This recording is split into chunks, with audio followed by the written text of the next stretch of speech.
If you guys can find your seats, we'll get started here in just a moment.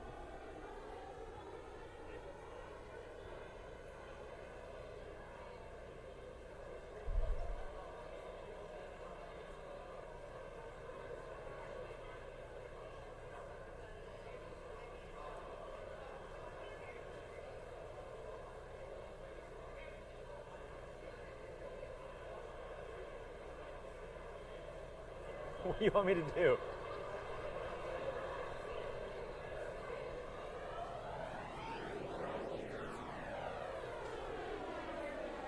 Alrighty, everybody grab your seats. We are going to get started.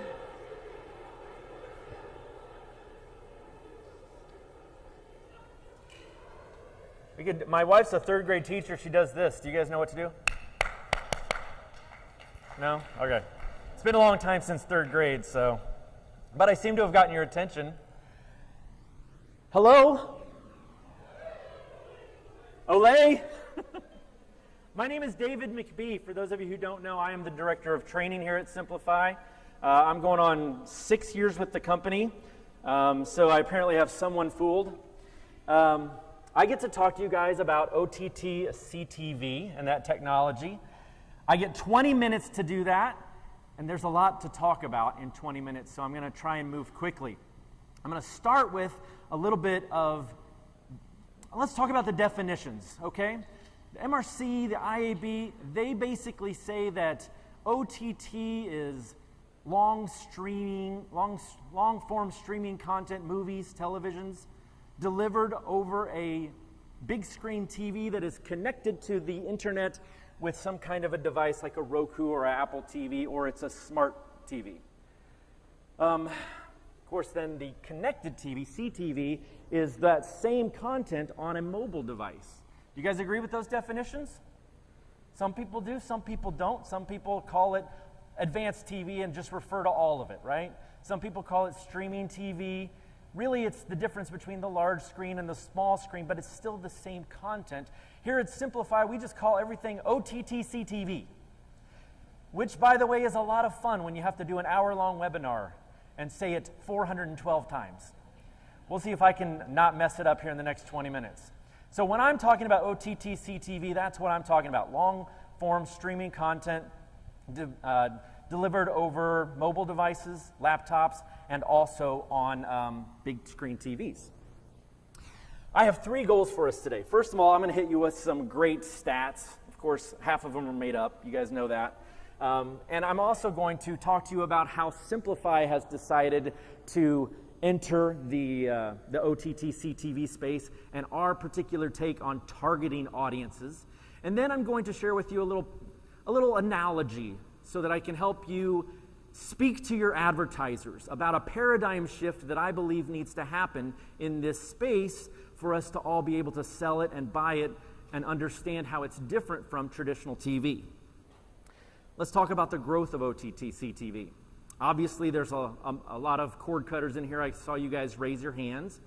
I think, in the third quarter of last year, there were over 1 million cord cutters. So a lot of it is happening, right? It's also not age-specific. My dad, who is 70, doesn't have cable anymore. He uses a Roku device, which is amazing since he has no idea how to use his Android phone. He said to me yesterday, "Why are my icons so big?" Like, well, at some point, somebody turned on the Zoom. Dad, they have a Zoom? That's pretty cool. But there's a lot of growth in this space, right? In fact, here's the stat. 85% of households are using OTT CTV of some kind. I happen to be, by the way, I'm not a cord cutter. I looked into cutting the cord, but I have my internet through Comcast as well. And I also have, yeah, there you go. And I have my home security through them, right? So cutting the cord, and then I would have to increase the internet, so the cost just didn't make sense. I'm like, and besides, I love it. I'm a TV junkie, guys, okay? I love to watch television, so I love the cable that I have. But I also know that I need to see the next episode of Orange is the New Black. So I got to have Netflix. And I've got to be able to watch The Marvelous Mrs. Maisel, right? And so I've got to have Amazon. You guys know where I'm going with this, right? I'm a DC Universe fan. I got to have my Batman and Superman fix, so I pay $7.99 a month for DC Universe. So I'm a cord stacker, and I think there's a lot of those. In fact, are there any cord stackers here in the room? You guys have cable and, yeah, okay. So we're not really doing it to save money, are we?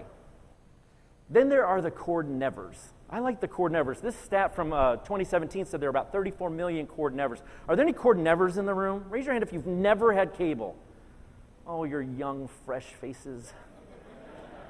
I remember when I got cable for the first time, Channel Z. We got movies and we didn't have to go to the theater for them. It was so cool.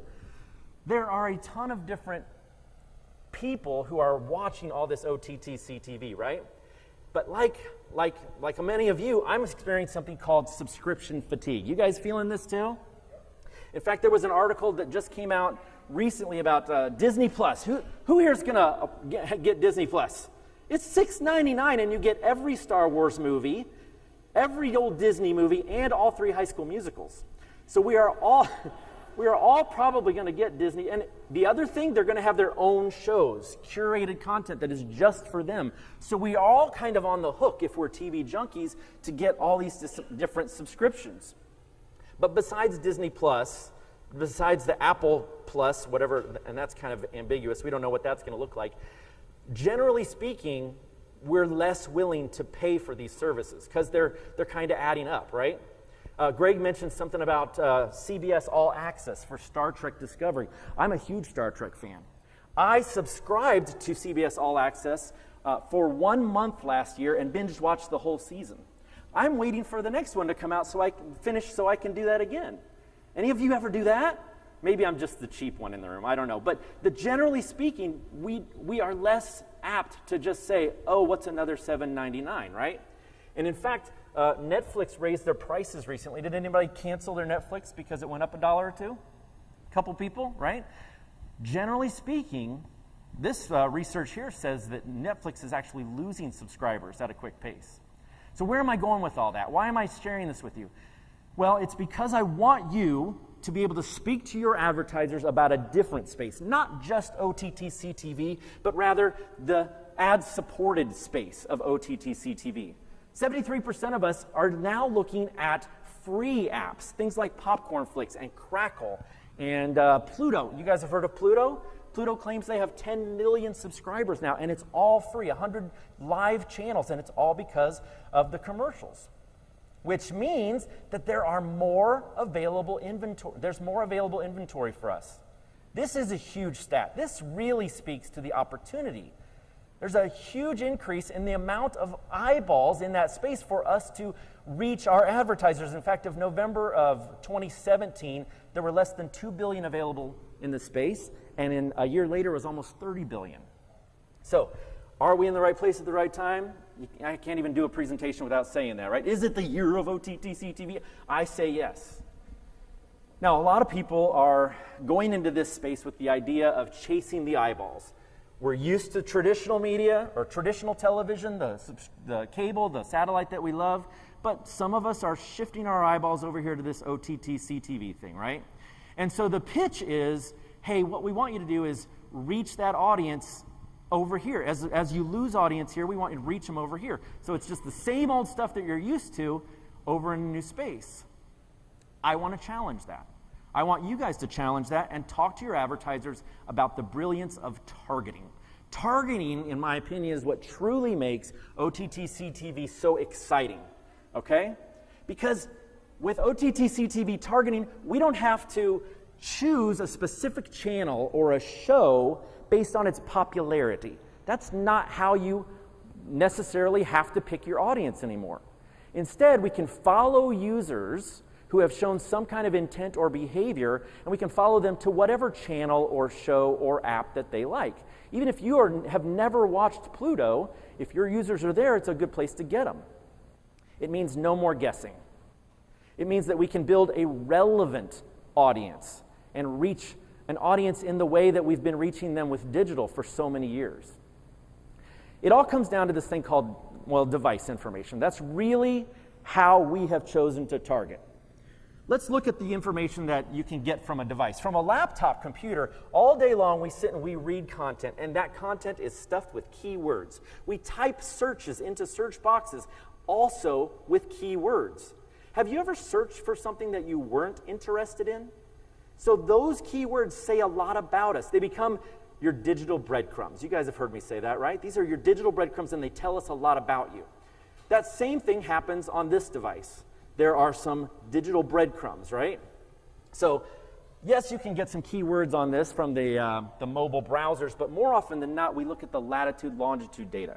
Because as Greg mentioned, if you are in a specific place in the real world, that is an indicator of your interest. If you're at a car dealership, you might be trying to buy a car. So we use this data as well. What kind of data or digital breadcrumbs can you get from a connected TV? Not a lot, really. Basically, you see the shows that a person watches. So if you were to look at my connected TV, you might see The Marvelous Mrs. Maisel, right, and the Star Trek, and I kind of have a thing for The Bachelor.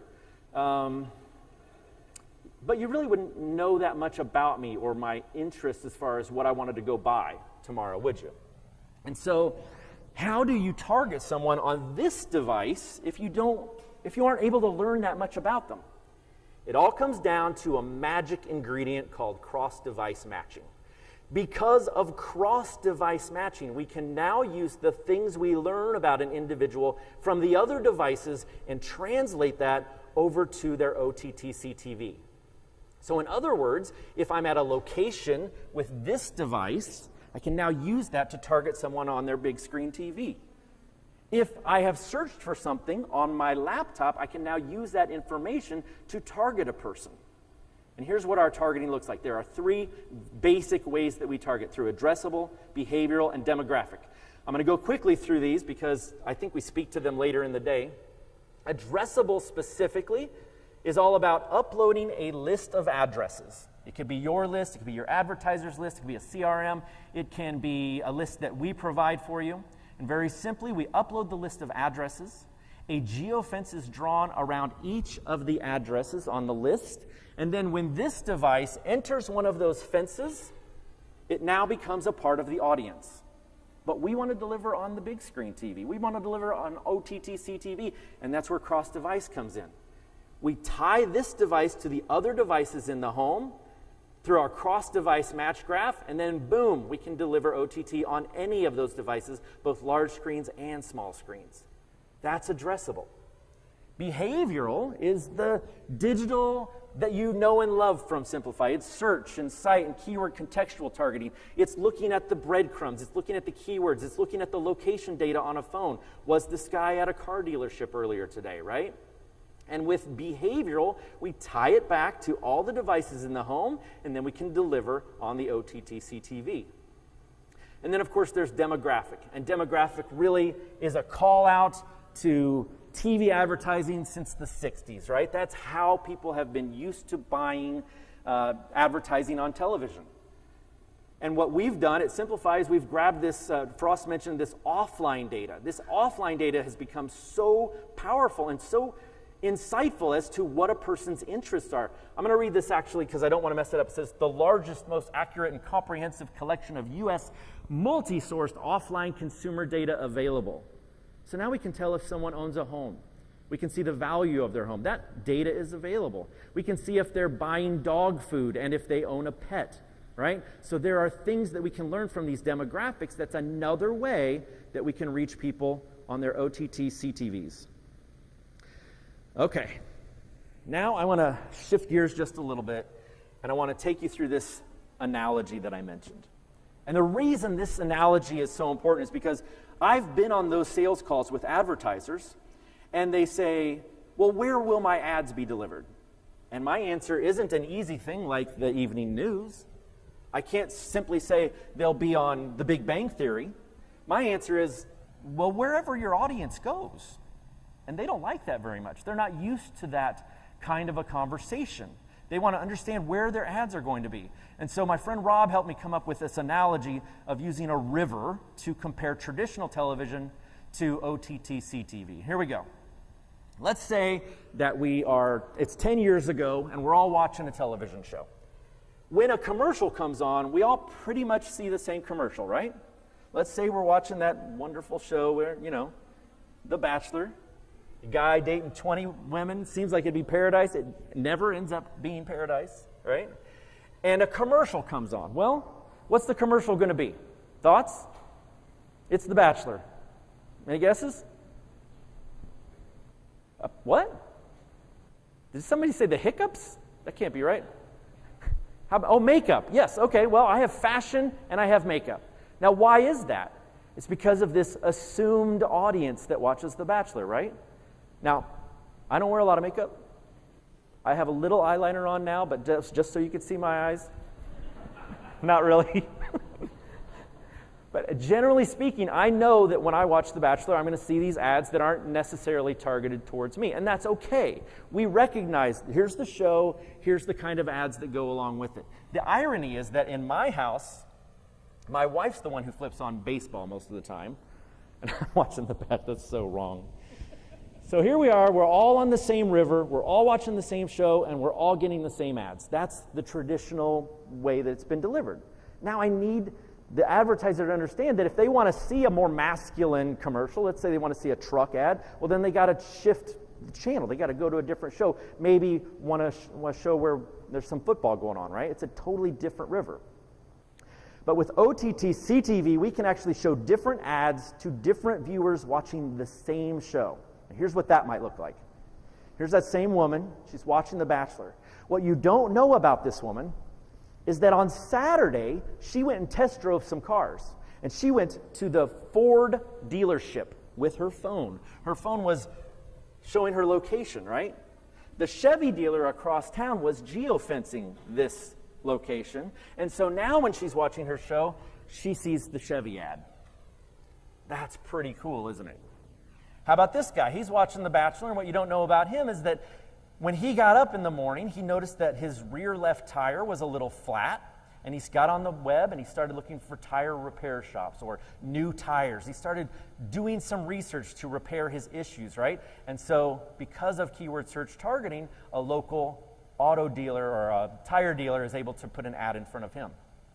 Here's another guy watching a show. Oh, and by the way, this guy might not be the only one in the room. There might be other people in the room. So suddenly your 100,000 impressions are 200,000 impressions. I think there's some research that says that, viewers of OTT, CTV, it's upwards and north of 1, right? So you're getting more eyeballs than you even bargained for. Anyway, he's watching The Bachelor. He hates it, so he turns the channel. He goes watch some food thing. He's gluten-free, so that's just frustrating him, right? He goes and watches some other show, and we don't care what show he's watching. He can flip channels. He can go between apps, but here's the thing. He lives in a neighborhood that is 16 years old, and it's a very woodsy neighborhood. Do you know what happens in neighborhoods like that? They get termites. And the pest control guys know that, so they bought an addressable geofencing list and targeted that neighborhood. He happens to be in that neighborhood with his phone that is now cross-device matched with this TV, and boom, he sees the ad for the pest control guy. And so I think that it's very valuable to understand this shift, right? Advertisers are so used to saying, how popular is the show? Where's my commercial going to be? And we want them to kind of change that thought process to, what's my audience look like? Is it a television sale? Is it a digital sale? It's fractured, right? We don't know exactly who it is. And so with that, I think I'm out of time, and I am going to say thank you, and I guess I have a question. I wasn't planning on questions, but what the heck? Let's do a question. Hopefully I can answer. Yes?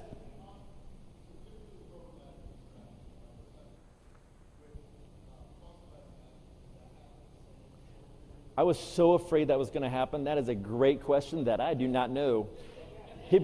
I'm not going to just say yes. Olay. Paul, do you have a mic? He wants to know if the programmatic sales in the OTT CTV space happen in the same microseconds that they happen online. Yeah, so when we're looking up the user, we're looking at all the cross matches there, so that we have an idea of, because we unify the ID to identify what the person is across those. So the only time that we're on the conversions, like when we're doing attribution, that's kind of a separate process that happens, and that doesn't happen in real time. That's out of sync. All right, thank you. Let's go over here in the corner. How do we know which tactic is performing in the conversions? This is why I shouldn't have done Q&A. That's a great question.